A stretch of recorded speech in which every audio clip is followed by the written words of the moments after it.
Hello नमस्कार साथियों, मैं प्रियांश तिवारी आप सभी का आपके अपने इस यूट्यूब चैनल प्रबल एग्रो स्टडी पर बहुत बहुत स्वागत करता हूं। साथियों, आज का जो वीडियो है वो क्रॉप इम्प्रूवमेंट सेकंड रबी क्रॉप्स का होने वाला है। इसमें हम 2024-25 का पेपर देखने वाले हैं। ये जो क्रॉप इम्प्रूवमेंट सेकंड रबी क्रॉप्स है, ये BSc honours agriculture 6th semester का एक सब्जेक्ट है। तो ये जो पेपर है ये एमसीक्यू बेस्ड पेपर है। क्या साथियों, एमसीक्यू पेपर है और इसमें आपके 50 क्वेश्चंस होने वाले हैं। हर एक क्वेश्चन को आपको देखना है, क्योंकि कोई भी क्वेश्चन आपका आपके एग्जाम में रिपीट हो सकता है।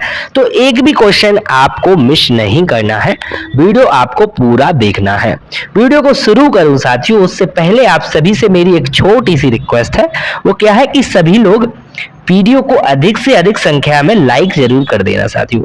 और जो लोग नए हैं, चैनल पर पहली बार विजिट किए हैं या अभी तक चैनल को सब्सक्राइब नहीं किया है, वो लोग चैनल को सब्सक्राइब कर लेना, क्योंकि इस चैनल पर आपको एग्रीकल्चर से रिलेटेड जानकारी मिलती रहेगी, चाहे वो जॉब से रिलेटेड जानकारी हो या कोई और जानकारी हो। पहला प्रश्न है साथियों हमारा, एबायोटिक फैक्टर्स इंक्लूड। तो जैविक कारकों में क्या शामिल है, ये आपसे पूछ रहा है। तो सबसे पहले मैं ये क्वेश्चन आपको कराऊं, उससे पहले आप लोग समझ लीजिए क्या समझना है आपको, कि एक तो होता है अजैविक कारक, जिसको कि हम इंग्लिश में एबायोटिक फैक्टर बोलते हैं, और दूसरा होता है आपका बायोटिक फैक्टर। क्या होता है? Biotic factor. एक आपका बायोटिक फैक्टर भी होता है। तो बायोटिक फैक्टर क्या होता है और एबायोटिक क्या होता है, इसको समझने के लिए समझिएगा साथियों। तो बायोटिक फैक्टर होता है, जो बायोटिक और एबायोटिक जो फैक्टर होते हैं वो प्लांट्स में स्ट्रेस पैदा करते हैं, उसमें तनाव पैदा करते हैं, उसकी वृद्धि कम हो जाती है, वृद्धि सही से नहीं हो पाती है, प्लांट्स की स्ट्रेस पैदा करते हैं। तो जो एबायोटिक और बायोटिक है, इनके उदाहरण क्या हैं, कौन से को हम अजैविक कहेंगे, कौन से को हम जैविक कहेंगे, ये आपका क्वेश्चन में पूछा गया है कि इनमें से कौन सा अजैविक कारक है। तो अजैविक कारक जो है वो आपके सामने दिए गए हैं, क्वेश्चन में दिए गए हैं अजैविक कारक, कि जो अजैविक कारक का मतलब, वैसे मैं आपको एक मतलब बता देता हूँ क्या मतलब होता है। तो अजैविक कारक का मतलब ये होता है साथियों कि जिसमें कि जीव नहीं है, मतलब कि जो जीव किस श्रेणी में नहीं आता है, जो एनिमल किंगडम या फिर माइक्रो ऑर्गेनिज्म में नहीं आता है, उसको हम अजैविक कारक बोलते हैं। जैसे कि सैलिनिटी, एल्केनिटी, एसिडिटी, ये भी आपका अजैविक कारक है। और कोल्ड फ्रोस्ट, शीत और पाला, ये भी आपका अजैविक कारक है। ठीक है। और जो ड्रॉट है, हीट है, ये भी आपका अजैविक कारक है। ये मतलब किसी भी प्रकार के ऑर्गेनिज्म के थ्रू नहीं हो रहा है, किसी प्रकार के जीव के थ्रू नहीं हो रहा है, इसलिए इसको हम अजैविक कारक कहते हैं। इतना आपको याद रखना है। तो इसका सही आंसर तो ऑप्शन डी हो जाएगा, ऑल ऑफ द अबव दिए गए हैं। अब हम जैविक कारक देख लेते हैं, जो कि आपके पेपर में जरूर पूछा जाएगा कि जैविक कारक क्या होते हैं। जैसे अजैविक पूछा है, वैसे जैविक पूछ लेगा। तो जैविक या बायोटिक समझिए। तो जैविक कारक वो है जो कि किसी ऑर्गेनिज्म, जिसमें कि इंक्लूड क्या क्या होते हैं, ऑर्गेनिज्म होते हैं, माइक्रो ऑर्गेनिज्म भी होते हैं, और कीट रोग वगैरह भी जो होते हैं, वो सब जैविक कारक होते हैं। तो भाई जैविक कारक में क्या क्या हो सकता है समझिएगा। कोई भी सूक्ष्म जीव हो सकता है, कोई भी सूक्ष्म जीव हो सकता है जैविक कारक, जिसको हम माइक्रो ऑर्गेनिज्म बोलते हैं।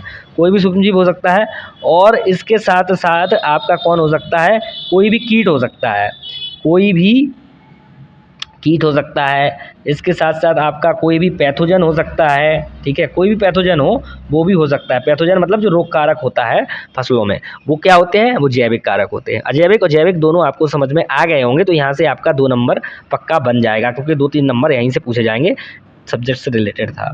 तो अब हम नेक्स्ट क्वेश्चन की तरफ बढ़ते हैं, इसका ऑप्शन डी सही है। नेक्स्ट क्वेश्चन कह रहा है, pseudo heterosis is also known as. तो छद्म संकर ओज को किस रूप से भी जाना जाता है। तो किससे जानते हैं हम, लक्जुएरेंस नाम से जानते हैं। ऑप्शन बी सही आंसर हो जाएगा इसका। जर्म प्लाज्म संग्रह में अत्यधिक आनुवांशिक भौतिक लक्षणों की रिकॉर्डिंग को क्या कहा जाता है।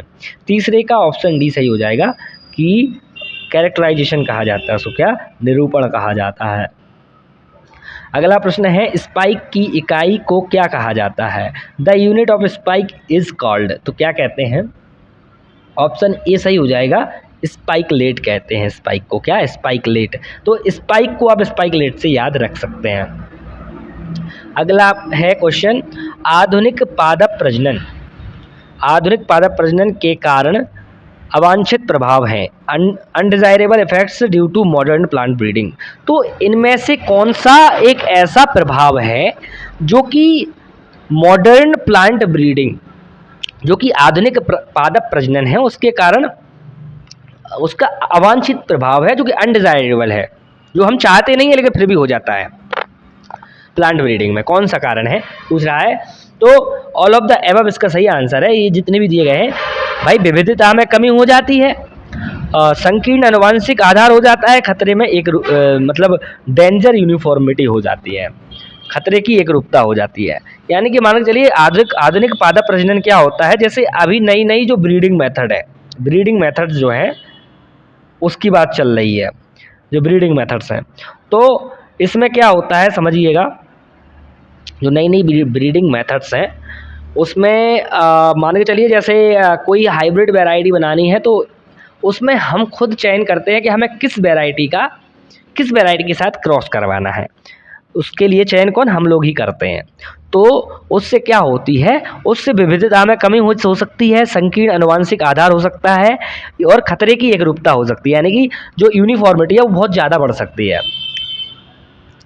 नेक्स्ट देखिए, the CBD secretariat is located in, तो CBD सचिवालय स्थित है, तो कहाँ पर है ये, इसका सही आंसर ऑप्शन सी हो जाएगा साथियों, कनाडा में है। Option C will be the correct answer. Planting ratio of hybrid maize, तो हाइब्रिड मेज का प्लांटिंग रेशियो क्या है, संकर मक्का का पौधा अनुपात है, तो इसका सही आंसर ऑप्शन ए हो जाएगा। क्या हो जाएगा, ऑप्शन ए 2:6 है, याद रखिएगा। नेक्स्ट है, highest uniformity is observed in uh, तो उच्चतम एक रूपता देखी जाती है, तो किस में देखी जाती है, एकल क्रॉस में, त्रिपद क्रॉस, डबल क्रॉस या एकाधिक क्रॉस, तो सबसे ज़्यादा यूनिफॉर्मिटी किस में देखी जाती है, ऑप्शन ए सही हो जाएगा, सिंगल क्रॉस में देखी जाती है। भाई सिंगल क्रॉस है तभी तो यूनिफॉर्मिटी या एक रूपता बढ़ेगी, अगर उसको 3 वे क्रॉस कर देंगे या फिर डबल क्रॉस कर देंगे तो उसमें तो एक रूपता थोड़ी ना रहेगी। संकरों के लिए बीज प्रतिस्थापन दर क्या है, seed replacement rate of hybrid, तो कितना है, तो इसका सही आंसर ऑप्शन ए है, तो 100% है। सीड रिप्लेसमेंट रेट क्या होता है समझिए, पहले सीड रिप्लेसमेंट रेट समझिए क्या होता है, तो ये होता है भाई सीड रिप्लेसमेंट रेट, जैसे कोई भी हाइब्रिड बीज को हमने ग्रो किया, किसी भी किसान ने या आपने किसी ने भी ग्रो किया, किसी भी हाइब्रिड सीड को ग्रो किया, अब उस हाइब्रिड सीड को आपने ग्रो किया, उससे जो आपको ईल्ड प्राप्त हुई, ईल्ड मतलब कि जो उपज प्राप्त आपको हुई है, उस उपज को, जो ईल्ड आपको प्राप्त हुई है, उस उपज को आप बीज के रूप में इस्तेमाल नहीं कर सकते हैं। इसका मतलब यही हुआ कि आपको 100%, अगर आपने 2 बीघा में या 2 एकड़ में आपने गेहूं बोया है हाइब्रिड वाला, ठीक है, हाइब्रिड वाला 2 एकड़ में गेहूं बोया है, तो आपको अगली साल वो बीज इस्तेमाल नहीं करना चाहिए, क्या इस्तेमाल नहीं करना चाहिए। ये होता है सीड रिप्लेसमेंट, कि उसको रिप्लेस कर देते हैं, उसको प्रतिस्थापित कर देते हैं बीज को, दूसरा नया बीज खरीद कर लाते हैं, उसको ही हम बीज की तरह बोते हैं, वरना फिर बहुत सारी परेशानी देखने को मिलती है कि अंकुरण वगैरह नहीं होता है और उसमें बहुत सारी परेशानी देखने को मिल सकती हैं। तो सही उत्तर तो आपका ऑप्शन ए हो जाएगा, इसका 100% है। लैंड रेस रेफर्स टू, तो लैंड रेस से क्या तात्पर्य होता है आपसे पूछ रहा है, तो आदिम कल्टीवर होते हैं प्रिमिटिव, या ऑब्सोल्यूट कल्टीवर हैं, या मॉडर्न कल्टीवर हैं, नन ऑफ द एबव है। तो जो लैंड रेसेस होते हैं उसका सीधा सीधा जो संबंध है आपका साथियों, वो सीधा सीधा संबंध आपका प्रीमेटिव कल्टीवेटर्स या फिर कल्टीवर्स या फिर आदिम कल्टीवर से है। यानी कि जो पुराने ज़माने में जो कल्टीवर्स थे या फिर जो प्रजातियां उगाई जाती थी, जो फसलें उगाई जाती हैं, उसको हम लैंड रेस बोलते हैं, याद रखिएगा, लैंड रेस की उपाधि उसको हम देते हैं। अब हम बढ़ते हैं साथियों अगले क्वेश्चन की तरफ। The concept of crop ideotype was developed in, तो जो कंसेप्ट है क्रॉप आइडियोटाइप, फसल विचारधारा का अवधारणा विकसित की गई है थी, तो किस में विकसित की गई थी, ये आपसे पूछ रहा है किस फसल में की गई थी, तो गेहूं में की गई थी, ऑप्शन बी इसका सही हो जाएगा आंसर। तो जो क्रॉप आइडियोटाइप है वो developed in wheat. Heterosis can be fixed by, तो संकर ओज ठीक किया जा सकता है, सही उत्तर इसका ऑप्शन डी हो जाएगा, ऑल ऑफ द एबव। तो जितने ऑप्शन आपके दिए गए हैं इनके द्वारा संकरोच को ठीक किया जा सकता है। जीन पूल शब्द दिया था, तो जीन पूल शब्द किसने दिया था पूछ रहा है। 13 का आंसर क्या हो जाएगा साथियों, तो जीन पूल, 4 आपके सामने ऑप्शन दिए गए हैं, 13 का आपका ऑप्शन बी सही हो जाएगा, डव हैस्की ने दिया था। अगला है the germplasm which is collected from foreign countries is referred to as, विदेशों से एकत्र किए गए जर्म प्लाज्म को क्या कहा जाता है, क्या कहते हैं। 14 का आपका ऑप्शन बी बिल्कुल सही हो जाएगा, उसको हम एक्सोटिक कलेक्शन बोलते हैं, option B will be the correct answer. अगला प्रश्न है साथियों, 15वां प्रश्न आपसे पूछ रहा है कि वर्टिकल रेसिस्टेंट किस नाम से जाना जाता है। तो जो वर्टिकल रेसिस्टेंट है, ऊर्ध्वाधर प्रतिरोध है, वो इनमें से जितने भी ऑप्शन आपको दिए गए हैं इन सभी के नाम से जाना जाता है। तो option D all of the above इसका बिल्कुल सही उत्तर हो जाएगा। अगला क्वेश्चन है पौधे के प्रकार की अवधारणा विकसित की गई थी, तो the concept of plant type was developed by, तो ये डोनाल्ड के द्वारा अवधारणा जो है वो विकसित की गई थी, ऑप्शन ए बिल्कुल सही आंसर हो जाएगा। गेहूं अनुसंधान निदेशालय कहां पर स्थित है, ये आपसे पूछ रहा है, तो ऑप्शन सी करनाल इसका सही उत्तर हो जाएगा। गेहूं में बोनापन संबंधित है, तो गेहूं में जो बोनापन है वो किससे संबंधित है, तो वो लॉजिंग प्रतिरोध से है, और उर्वरक जवाबदेही या टिलरिंग, तो ये सभी आपके सही आंसर हो जाएंगे, तो ऑप्शन डी इसका बिल्कुल सही उत्तर हो जाएगा। अगला है संरक्षण का तात्पर्य है, तो संरक्षण का जो तात्पर्य है कंजर्वेशन रेफर्स टू, तो ये एक्स-टू कंजर्वेशन वाग्य स्थानीय संरक्षण से संबंधित होता है। अगला प्रश्न है आईसीएआर के प्रथम प्रमुख निदेशक थे, कौन थे, तो बीपी पाल थे, ऑप्शन बी इसका बिल्कुल सही उत्तर हो जाएगा। अगला है हाइब्रिड निम्नलिखित प्रकार डाई हाइब्रिड जो है वो प्रकार के युग्मक उत्पन्न करती है, तो 4 प्रकार के युग्मक जो है उत्पन्न करती है डाई हाइब्रिड। अगला है the centre of origin of sunflower is, सूरजमुखी का उत्पत्ति स्थान कहाँ है, तो ये आपका उत्तरी अमेरिका, ऑप्शन सी सही हो जाएगा। अगला है इरूसिक एसिड इज फाउंड इन, तो इरूसिक अम्ल जो है या इरूसिक एसिड है किस फसल में पाया जाता है, तो ये सरसों के तेल में पाया जाता है, इरूसिक एसिड, मस्टर्ड इसका सही उत्तर हो जाएगा। अगला है कौन सा टेस्ट क्रॉस है, तो आपके सामने 4 ऑप्शन दिए गए हैं, ऑप्शन डी इसका सही हो जाएगा, टीटी इंटू टीटी। अगला है राष्ट्रीय जैव विविधता प्राधिकरण स्थित है, तो जो नेशनल बायोडाइवर्सिटी अथॉरिटी है वो लोकेटेड है चेन्नई में। अगला है स्व अनिश्चितता शब्द दिया था, तो सेल्फ इनकम्पेटिबिलिटी वर्ड किसने दिया था, तो ये आपके स्टाउट ने दिया था, याद रखिएगा। अगला प्रश्न है भारतीय जैव विविधता अधिनियम पारित किया गया, तो कब पारित किया गया था, तो ये आपका 2002 में पारित किया गया था, ऑप्शन सी सही हो जाएगा। अगला है protein in wheat, protein is found in wheat, तो गेहूं में प्रोटीन कितना पाया जाता है, तो 10 से 12% पाया जाता है। यहां पर मैं आपको एक बहुत इंपॉर्टेंट चीज बताने वाला हूं कि जितने भी अनाज वाली फसलें हैं, चाहे मक्का हो, ज्वार हो, बाजरा हो, कोई भी अनाज वाली फसल हो, उनमें मोस्टली प्रोटीन जो है 10 से 12% के बीच ही पाया जाता है, केवल चावल को छोड़ करके।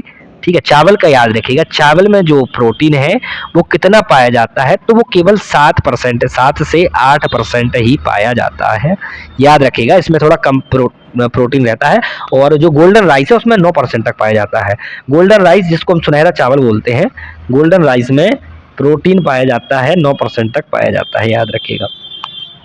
अगला प्रश्न है, अगला प्रश्न देखते हैं साथियों हम, तो अगला प्रश्न क्या कह रहा है, तो अगला प्रश्न देखते हैं, इसको मिटा दूं पहले।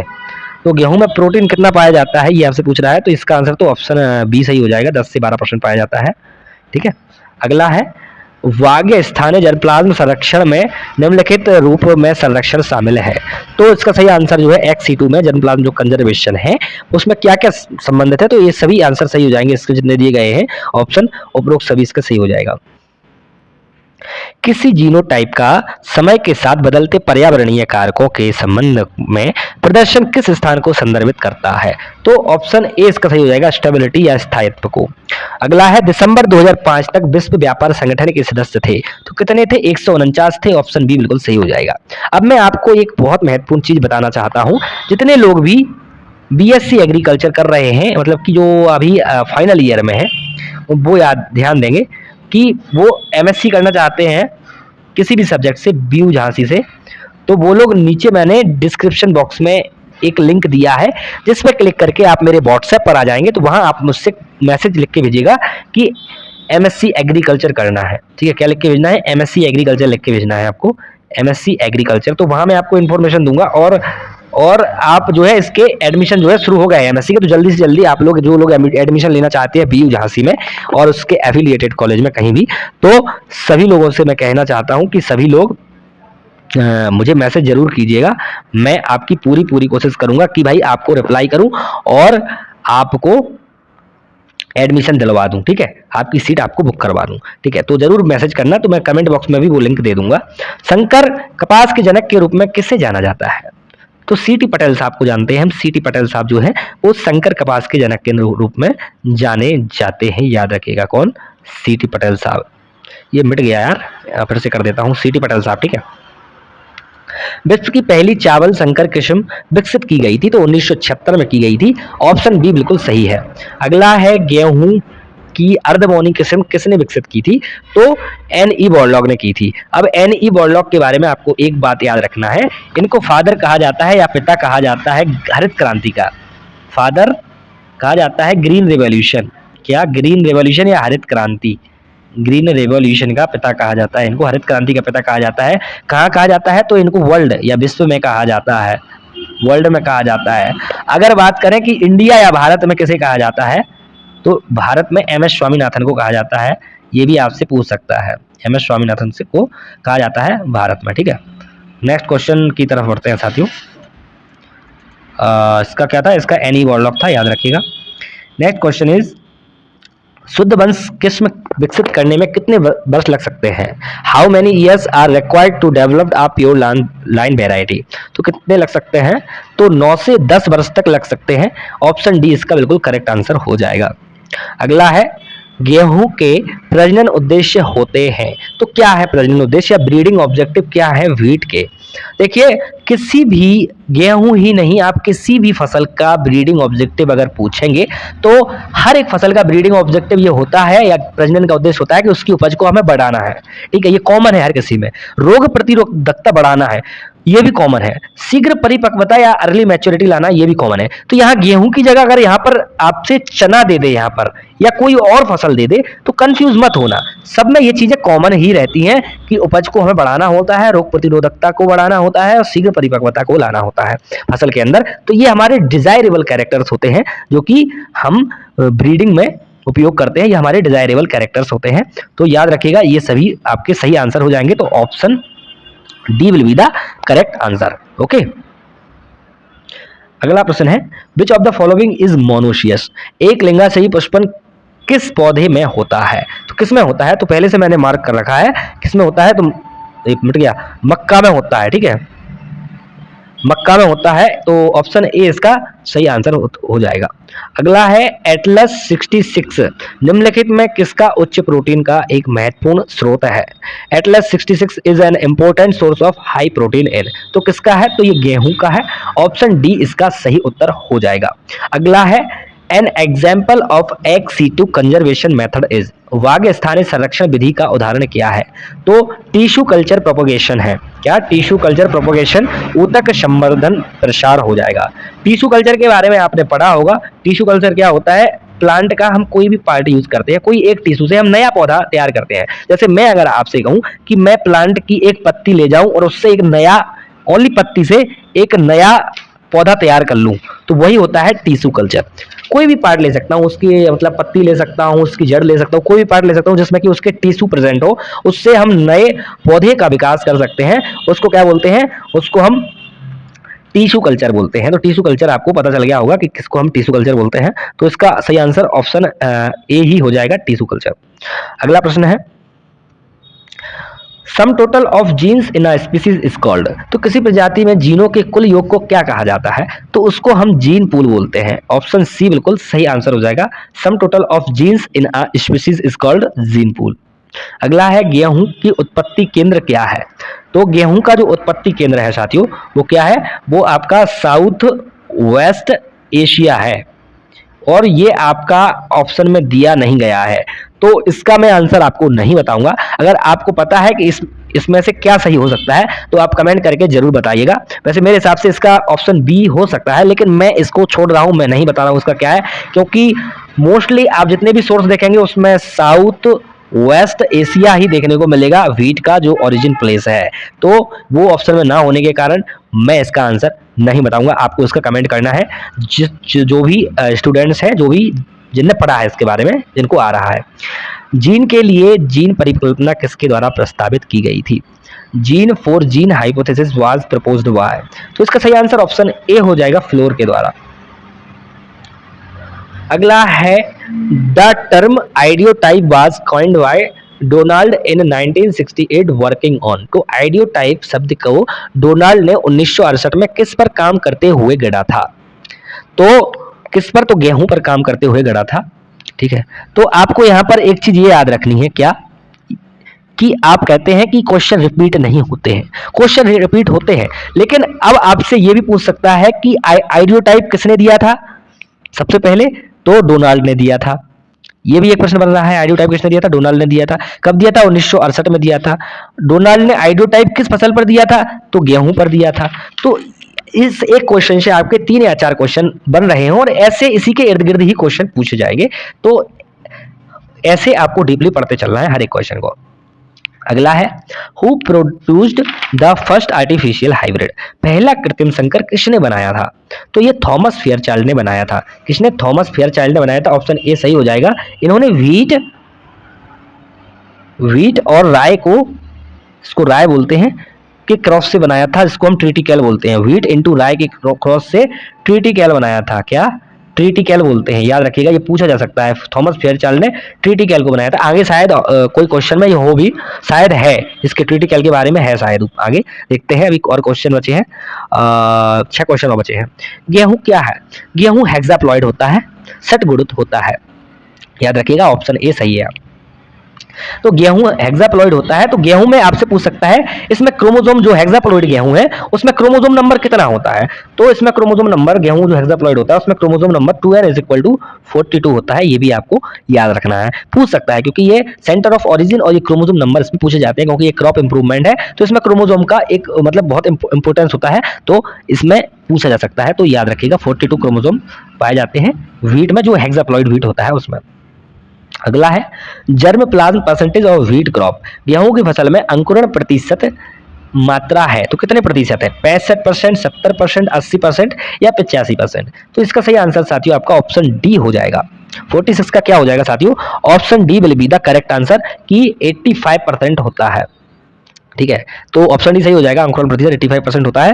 निम्नलिखित में से कौन सी रबी की फसल नहीं है? तो कौन सी नहीं है रबी की फसल? तो अलसी, मक्का, चना, गेहूं। बहुत इजी है। मक्का जो है वो रबी की फसल कब से होने लगी? ये तो हमारी खरीफ की फसल है। किसकी? खरीफ की क्रॉप है मक्का। और बाकी अलसी हुआ, चना हुआ, गेहूं हुआ, और आपका जौ हुआ, जौ मतलब जवा बोलते हैं इसको, जौ हुआ, चना हुआ, ये सब क्या है? ये आपके सरसों हुआ, ये क्या है? ये रबी की फसलें हैं। The inflorescence of sunflower is called. सूरजमुखी के पुष्प गुच्छ को क्या कहते हैं? तो क्या कहते हैं? 48 का ऑप्शन डी सही हो जाएगा। दोनों कहते हैं, क्या हेड भी कहते हैं, कैपिटलम भी कहते हैं, सॉरी ए और बी दोनों हैं, पेनिकल और हेड कहते हैं। ए और बी दोनों हो जाएगा, सूरजमुखी को पेनिकल और हेड कहते हैं। तो इसका सही आंसर आपका क्या हो जाएगा? ये क्यों कर दिया मैंने? तो ऑप्शन डी इसका सही हो जाएगा। अगला प्रश्न है टीटीकेल का उत्पादन किसके द्वारा किया गया था? तो भाई मैंने बोला था ना कि ये क्वेश्चन आएगा, आगे है एक क्वेश्चन टीटीकेल के बारे में। तो पहले मैंने क्या बताया था आपको? मैंने बताया था टीटीकेल जो है, क्वेश्चन आया था कि मतलब पूछा गया था कि पहला कृत्रिम संकर किसने बनाया था? पहला कृत्रिम संकर जो था, फर्स्ट आर्टिफिशियल हाइब्रिड जो था, वो किसने बनाया था? तो वो बनाया था किसने? वो बनाया था थॉमस फेयरचाइल्ड ने। वो क्वेश्चन पूछा गया था ना, थॉमस फेयरचाइल्ड ने,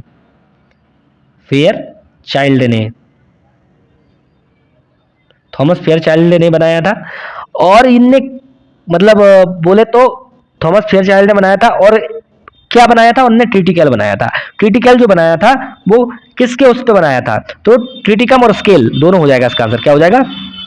ट्रिटिकल जो है, या फिर राय को ही हम स्केल बोलते हैं। क्या राय जो है उसको हम क्या बोलते हैं, उसको हम स्केल भी बोलते हैं। तो इसका सही आंसर ऑप्शन ए हो जाएगा।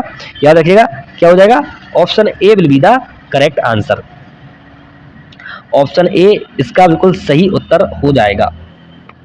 अगला है a cross between a hybrid and the homozygous recessive strain is called. तो संकर और समयुग्मजीय अप्रभावी प्रजाति के बीच क्रॉस क्या कहलाता है? तो 50 में का सही आंसर साथियों आपका क्या हो जाएगा, ऑप्शन बी यानी कि टेस्ट क्रॉस कहलाता है। ऑप्शन बी इसका बिल्कुल सही उत्तर हो जाएगा। इसको भी थोड़ा रंग दें, जब सब रंग दिए हैं तो इसको भी थोड़ा रंग देते हैं, अच्छा लगेगा देखने में। तो test cross option B will be the correct answer. ठीक है साथियों, साथियों ये हो गया आपका क्वेश्चन पेपर जो है पूरा हो चुका है, पूरा मैंने आपको समझा दिया है। और सभी लोग, आप लोग कमेंट नहीं करते हैं, सभी लोग कमेंट जरूर करना साथियों, कमेंट करके बताना वीडियो कैसा लगा, और कोई डाउट हो तो पूछ लेना। और जो लोग बीएससी एमएससी में एडमिशन लेना चाहते हैं वो दिए गए लिंक पर क्लिक जरूर करके हमको जरूर बताएं, क्योंकि रजिस्ट्रेशन आपके प्रारंभ हो चुके हैं और स्टूडेंट्स के एडमिशन प्रारंभ हो चुके हैं। तो अपनी एक सीट बुक करने के लिए, ठीक है, तो आप मैसेज कीजिएगा तो अपनी सीट आप बुक करें जल्दी से जल्दी। ठीक है, तो बाकी मिलते हैं अगली वीडियो में, तब तक के लिए आप लोग अपनी तैयारी बेहतरीन तरीके से करते रहिएगा साथियों। जय हिंद, जय भारत।